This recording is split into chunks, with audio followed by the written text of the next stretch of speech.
कैसे हैं आप लोग। उम्मीद करता हूँ इस कोरोना पेंडेमिक में आप लोग स्वस्थ होंगे, अपने परिवार के साथ अपने घर में सुरक्षित होंगे और सुरक्षित रहना भी चाहिए, क्योंकि आप सुरक्षित हैं तो जहाँ सुरक्षित है समाज सुरक्षित है।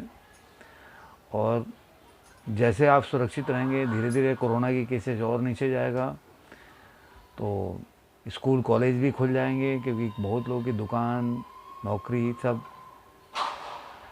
दिक्कत में है सारे लोग, तो ये ज़रूरी है। चलिए कहानी शुरू करते हैं। अक्सर मैं एक कहानी सुनाता हूँ, तो आज भी एक कहानी सुनाऊंगा, लेकिन उससे पहले मैं आग्रह करूँगा कि आप मेरे चैनल को सब्सक्राइब कीजिए। अगर अच्छा लगता है मेरी कहानी तो अपने दोस्तों के साथ शेयर कीजिए और कमेंट भी कीजिए, आपकी इच्छा हो तो। कहानी ऐसा है कि दुनिया में आजकल क्या है, मैं आपको थोड़ा सा सार बता देता हूँ। लालच और खुशामद, ये दो चीज़ें ऐसी होती है ज़िंदगी में कि हमें कई काम करने के लिए बाध्य कर देती है, लेकिन उसका परिणाम क्या होता है। आपको शुरू में तो सफलता मिल सकती है, लेकिन आगे भविष्य में। चलिए क्वेश्चन मार्क के साथ छोड़ता हूँ और आगे बढ़ते हैं। एक राज्य में एक राजा रहता था। अच्छा, राजा के साथ क्या था कि उसकी एक आंख नहीं थी, एक हाथ भी नहीं था और एक पैर भी नहीं था। तो ऐसे लोगों को आप जानते हैं, लोग तिरस्कृत नज़र से देखते हैं, उसको इज्जत नहीं करते हैं, उसको कोई वैल्यू समाज में नहीं मिलता। लोग हीन भावना से देखते हैं। लोग अंदर झांक के नहीं देखते कि वो आखिर में इंसान कैसा है। जो आपका देह है उसी को सत्य मान के चलते हैं। जैसा आपका शरीर है, जैसा आपका प्रेजेंटेशन है, जैसा आप दिखते हैं, लोग उसी से आपको आकलन करते हैं और उसी अनुसार आपकी इज्जत भी करते हैं। समाज में प्रतिष्ठा भी उसी से देने को कोशिश करते हैं। और राजा के साथ भी ऐसा होता था, लेकिन क्या है कि राजा राजा होता है। आपके दिल में वैसा दृष्टिकोण आ सकता है, ऐसा सोच आ सकता है, ऐसा महसूस कर सकते हैं, अनुभव कर सकते हैं, लेकिन आप राजा को बोल नहीं सकते। क्योंकि जब राजा को बोलेंगे, जब सत्ता है, पावर है, तो वो आपको सजा भी दे सकता है। और वो राजा थोड़ा अड़ियल था और काफ़ी क्रूएल था, तो लोग जो भी ऐसा बोलते थे उसको कड़ी से कड़ी सज़ा देता था। तो इसलिए लोग समाज में और गांव में और नगर में डरते थे लोग। लेकिन फिर भी हर इंसान के पास अपना अनुभव होता है और ज्ञान होता है और आभास भी होता है। दिमाग विवेक होता है, वो बताता है कि आपको लोग कैसे लेते हैं। तो राजा के दिमाग में भी ऐसा था कि अरे यार, लोग डरते हैं, लेकिन मेरे बारे में लोगों का ख्याल, मतलब ये मानते हैं कि मैं अच्छा नहीं हूँ देखने में, ऐसा महसूस होता है मुझे, और उसको महसूस भी होता था। तो राजा सोचा कि यार, ज़िंदगी में इस बदसूरत शरीर के साथ और बदसूरत अपने आभा के साथ मर जाऊंगा, तो कल को मेरे आगे के जनरेशन आएगा तो वो लोग क्या बोलेंगे कि मतलब तुम्हारा पूर्वज कैसे था, तुम्हारे राजा मेरे नाम के कैसे आदमी थे, कैसे। तो मैं अपना तस्वीर भी बनवाऊँ तो कैसे बनवाऊँ कि मतलब अगर कि लोग मेरे तस्वीर के माध्यम से मुझे याद रखें कि मैं कैसा दिखता था। तो लेकिन मेरा शक्ल इतना डरावना है और मैं इतना गलत तरीके से दिखता हूँ कि मैं कैसे इसको अपनी तस्वीर बनवाऊँ। लेकिन धीरे धीरे उसको लगा कि नहीं, ज़रूरी भी है। तो उसने क्या किया कि एक राज्य में ढिढोरा पिटवाया कि मेरे को ऐसे आदमी, अगर जो भी चित्रकार मेरा तस्वीर सुंदर बना के देगा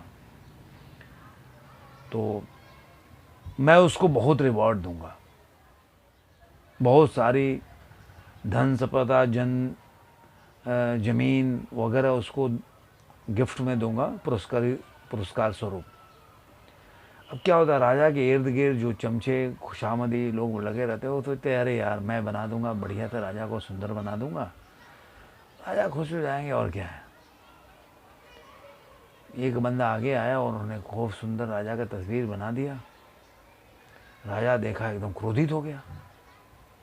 वो सोचा कि अरे यार मेरा तस्वीर बनाया हुआ राजा देखकर एकदम प्रसन्न हो जाएंगे, बहुत मेरे को इनाम देंगे। और लेकिन हुआ उसके विपरीत।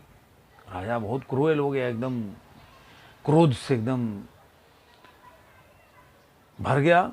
तस्वीर देख के उसने उसको बोला कि भाई, बुलाया अपने सैनिक को, बोला कि इसको कड़ी से कड़ी सजा दो। क्योंकि जब आप लालच में पड़े रहते हैं और खुशामद में पड़े रहते हैं, क्योंकि जब भी ऐसी बातें राजा को बोलता था, भाई आपने देखा होगा कोई बड़ा आदमी होता है, मंत्री भी होता है या नेता होता है या ऐसे लोग होते हैं पैसे वाले, उनके इर्द गिर्द ऐसे चाटुकार लोग बैठे रहते हैं और वैसे लोगों को पसंद भी करते हैं। लेकिन कई बार क्या होता है कि वो चाटुकारों के विपरीत प्रतिक्रिया हो जाता है सामने वाले का। वो सोचते हैं कि नहीं, अक्सर तो मैं खुश करता हूँ तो आज भी खुश कर दूंगा।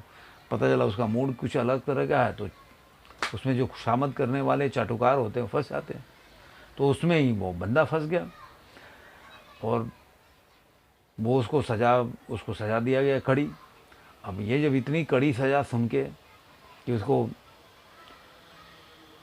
मौत के घाट यार फांसी दे दो, ऐसा जब ऐलान हुआ, तो जो लोग और भी लोग लगे थे कि अरे यार राजा के दरबार में आकर जी हजूरी करते थे, वो घबरा गए। बोले कि अरे बाप रे बाप, अब कोई आने को तैयार नहीं। सोचे कि ये बनाया तो हम भी बना देंगे, तो अब कोई आने को तैयार नहीं। राजा बोला कि भाई, उसने रिवॉर्ड को दुगना कर दिया कि अगर कोई मेरी तस्वीर बनाएगा तो पहले जितनी देने को मैंने ऐलान किया था उससे मैं दोगुना दूंगा। लेकिन शर्त वही रहेगी कि अगर मेरे को मैं जो चित्र से पसंद नहीं हुआ तो उसको सज़ा वही होगी जो पहले वाले को मिली। काफ़ी दिन गुजर गए, कोई आया नहीं। एक चित्रकार को ये पता चला, जो दूसरे गांव में रहता था, दूसरे शहर में, उसको इस बात का पता चला। वो कहा कि चलो मैं चित्र बनाऊंगा राजा का। वो आया राजा के दरबार में, तो राजा भी पसंद हुआ कि चलो इतने दिनों के बाद, कोई इतने ऐलान करने के बाद कोई आया नहीं, तो आज कोई तो इतना हिम्मत किया तो ज़रूर इसमें कुछ रहेगा। क्योंकि पहले उसको उदाहरण मिल गया है जो सज़ा पहले वाले को दिया था, तो उससे लोगों को तो पता ही होगा कि अगर मैं प्रसन्न होऊंगा तो उसकी सज़ा क्या मिलेगी। उसके बाद वो चित्रकार ने राजा का चित्र बनाया और राजा के सामने प्रस्तुत किया। राजा चित्र देखकर प्रसन्न हो गया, खुश हो गया और उसको पूरा दोगुना क्या, वो उसने तिगुना दिया कि भाई इतना सुंदर चित्र तो बनाया नहीं किसी ने, बहुत बढ़िया बनाया। तो लोग जब वो प्रदर्शनी में राजा ने लगाया अपने तस्वीर को, जो देखने गए, तो वो चित्रकार ने बहुत दिमाग से काम लिया था। उसने राजा को दिखाया घोड़े पे जा रहे हैं शिकार करने के लिए। तो आदमी वो शिकार कर रहे हैं तो एक आंख दबाकर निशाना लगा रहे हैं और घोड़े के दूसरे बाजू एक हाथ है, एक पैर, जो पैर उनके नहीं है, तो दोनों दूसरे तरफ है, तो इसलिए दिखा नहीं। और आंख एक बाई उन्होंने बंद करके रखा, निशाना लगा रहे हैं, तो इसलिए भी नहीं दिखा। तो उसने कोई गलत चित्र भी नहीं बनाया और कुछ छुपाया भी नहीं और चित्र भी सुंदर बना दिया। अब इस चीज़ से आपको क्या सबक मिलती है? इससे ये सबक मिलती है कि बिना जानकारी हम क्या करते हैं, हमारे पास कोई जानकारी नहीं। आजकल यही समाज में है, कहीं भी आपके पास ज्ञान नहीं, आप समझते हो कि ज़िंदगी में चाटुकारिता से मैंने पाया है और खुशामद करके मैंने एक पोजीशन या एक जगह पा लिया या इनाम पा लिया, तो अक्सर ऐसा होगा। ऐसा है नहीं। जहाँ पे बुद्धि की कद्र होगी ना, कई बार वो वहाँ बुद्धि आपको लेके जाएगी।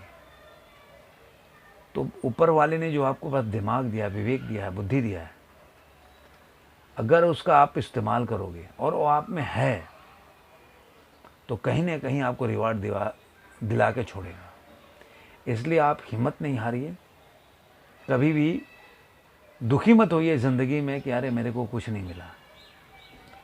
जो भी चाटुकार होंगे, खुशामद करने वाले होंगे, वो लॉन्ग टर्म में, लॉन्ग रन में वो पराजित ही होते हैं। जो आदमी मेहनत के बल पर ऊपर आता है, मेहनत से ज़िंदगी पाता है, जो विवेक अपना इस्तेमाल करता है, उसको दुखी और हतोत्साहित होने की कोई ज़रूरत नहीं है। एक न एक दिन उसका समय आएगा, लोग उसके कद्र करेंगे, उसकी मेहनत को, उसके विवेक और बुद्धि को। आप अपने को कभी कम आकिए, अपने मार्ग से मत भटकिए, हमेशा अपने लगन से अपने कार्य में लगे रहिए, अपने बुद्धि का इस्तेमाल करते हुए मेहनत कीजिए। एक न एक दिन एक ज़िंदगी आएगा जब आपको सफलता मिलेगी, सफलता आपके कदमों को चूमेगी और आप आगे निकल जाएंगे।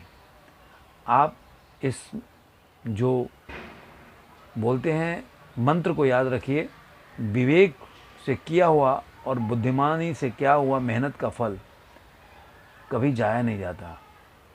अगर किसी ऑफिस में काम नहीं आया तो आप अगर खुद का अपना काम खोलोगे तो उस समय आपका काम आएगा, और आपका काम जो खुद अगर कोई बिजनेस करते हो, कोई व्यापार करते हो, तो वो आपको आगे ले जाने में बहुत ही मदद करेगा, लाभदायक होगा।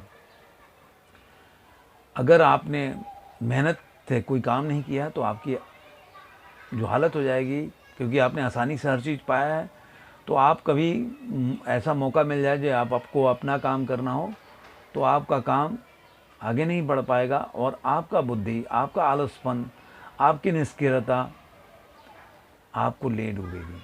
तो ये उन लोगों के लिए है जो अपने बुद्धि और मेहनत पे विश्वास करते हैं।